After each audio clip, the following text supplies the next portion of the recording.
At the top sits the cream of the better players, and many of these will go to the Royal College of Music as professionals, I hope, well trained in their instruments, much better than you imagine, and that they will be already responsive to the orchestral discipline.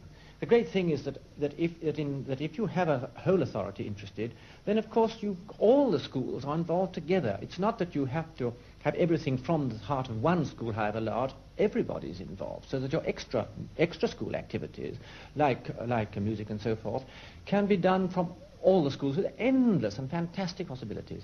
Now in Leicestershire there are a group of dedicated, devoted people whom I can't tell you how much I appreciate them. Without them, I could do absolutely nothing whatsoever.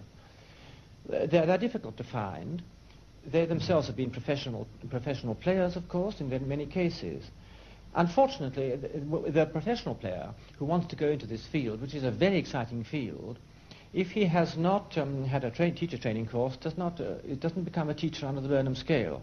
And they are very harshly treated financially, extremely harshly treated financially. That's got to be argued out, and it is being argued out with the Ministry of Education, and will, in the end, the Department of Education will settle the issue.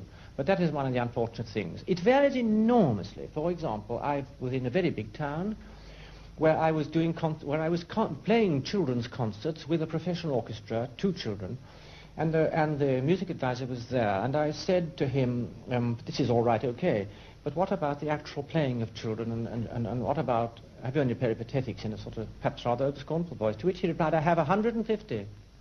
That was exciting, but I can tell you that a town not desperately different in character perhaps, but not much smaller, where they got worried and bothered over the rates, and one of their savings was to sack their only and one single peripatetic teacher. They were then disappointed to find that there was not a single one of their children who was playing in the National Youth Orchestra at the time. Now this is you can get that. Therefore it does depend desperately still upon the quality of the human beings who run the education for their own children in each area.